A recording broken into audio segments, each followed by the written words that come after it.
Pomagajo pri močnejših erekcijah. Kakav poveča nivoje dušikovega oksida, kar pomaga, da pride pri spolnem vzburjenju več krvi v penis.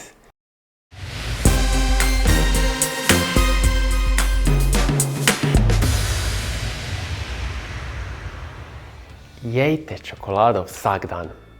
Če jemo pravo vrsto čokolade, lahko to izboljša naše zdravje na številne načine. Pomaga nam lahko celo pri izgradnji mišic.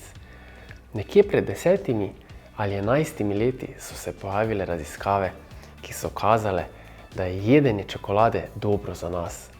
Domnevno naj bi imelo zvezo s pozitivnimi učinki na metabolizem, arahidonične kisline in zdravje našega srca. Ljudje, ki so upoštevali ta nasvet, so živeli srečno do konca svojih dni, razen vse debelosti, sladkorne bolezni in ateroskleroze pred tem. Kot ponavadi so ljudje napačno interpretirali informacije in v bistvu razveljavili, kar je bil v začetku dober nasvet. Uživanje čokolade vsak dan je lahko zelo koristno za človeško zdravje na številne načine in lahko tudi pomaga pri izgradnji mišičnega tkiva. A seveda le, če jemo pravo vrsto čokolade ali čokoladnih ploščic. Kaj je tako posebnega pri čokoladi? Čokolada, ali bolj natančno kakav, iz katerega je narejena, je bogata z nekaj določenimi podskupinami polifenolov.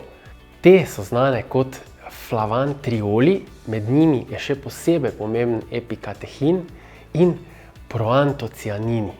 Lahko naredijo čudovite stvari za naše telo, vključujoč naslednje. Prvič, znižujejo riziko smrti od obilice bolezni. Metaanalize ljudi, ki jedo veliko kakava, kažejo 37% nižji riziko za bolezni srca in ožilja, 31% zmanjšanje verjetnosti obolenja za sladkorno boleznijo in 29% nižji riziko kapi. Polifenoli v kakavu pomagajo srčno-žilnemu sistemu tako, da zmanjšajo pogostost aritmij in srčnih bolezni na splošno, z znižanjem krvnega pritiska in izboljšanjem endotelične funkcije. Učinki na sladkorno bolezen pa se navezujejo na njihovo sposobnost, da povečajo inzulinsko občutljivost. Drugič, pomagajo pri močnejših erekcijah. Kakav poveča nivoje dušikovega oksida, kar pomaga, da pride pri spolnem vzburjenju več krvi v penis. Povečani nivoji dušikovega oksida, ki je odgovoren za izboljšanje pretoka krvi, izboljšajo tudi nivoje krvnega pritiska in tako odvzamejo našemu srcu nekaj stresa. Tretjič, izboljšajo zdravje črevesja. Flavantrioli v kakavu lahko povišajo butirat, protivnetno sestavino, ki vpliva na črevesno homeostazo in metabolizem energije z izboljšanjem funkcije črevesne meje in mukosalne imunitete. To kvalificira kakav kot dejansko prebiotično hranilo. Četrtič, pomagajo pri izgradnji mišičnega tkiva. Flavantrioli prav tako inhibirajo miostatin, beljakovino, ki jo najdemo v mišicah, ki zavira rast mišičnega tkiva.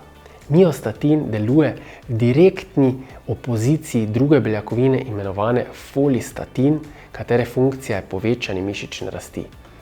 Epikatehin lahko tako inhibira miostatin, kakor ojača folistatin, stimulira pa tudi njegovo proizvodnjo, kar učinkuje pri povečanju mišične rasti.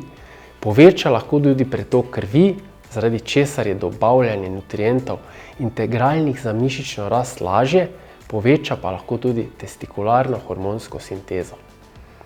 Petič, deluje kot naravni živčni tonik. Kakav je dokazan nevroprotektor, varuje živce proti boleznim ali kemičnim napadom. Zraven pa izboljšuje tudi živčno funkcijo in spomin. Šestič, povečajo nivoje hormona sitosti grelina. Raziskovalci iz Nizozemske so odkrili, da epikatehin, ki spada v skupino flavontriolov, poveča nivoje grelina, kar lahko zmanjša apetit.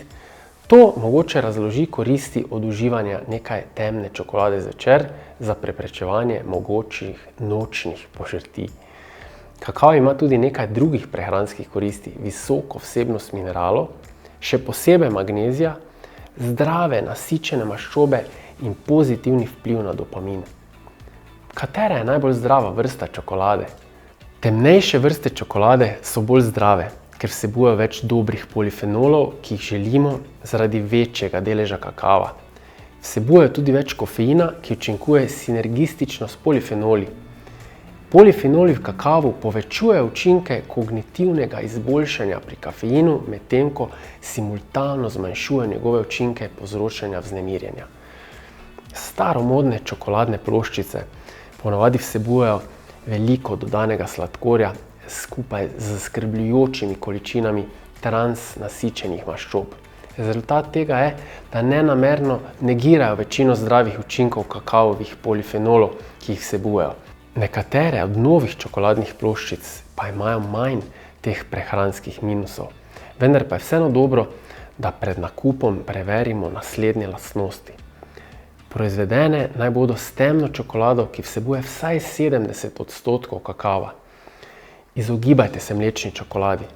Imeti morajo kratko listo sestavin, vsebovati morajo le mlečne, trdne snovi, laktozo, kazein, sirotko in masleno maščobo.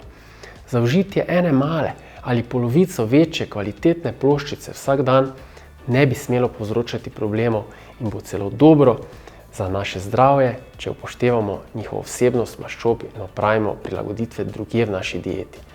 Še boljše pa je, da ostanemo pri dobri stari temni čokoladi z več kot 70 ali celo 80% kakava. Nekje 40 do 50 gramov na dan bo dovolj. Uživajte!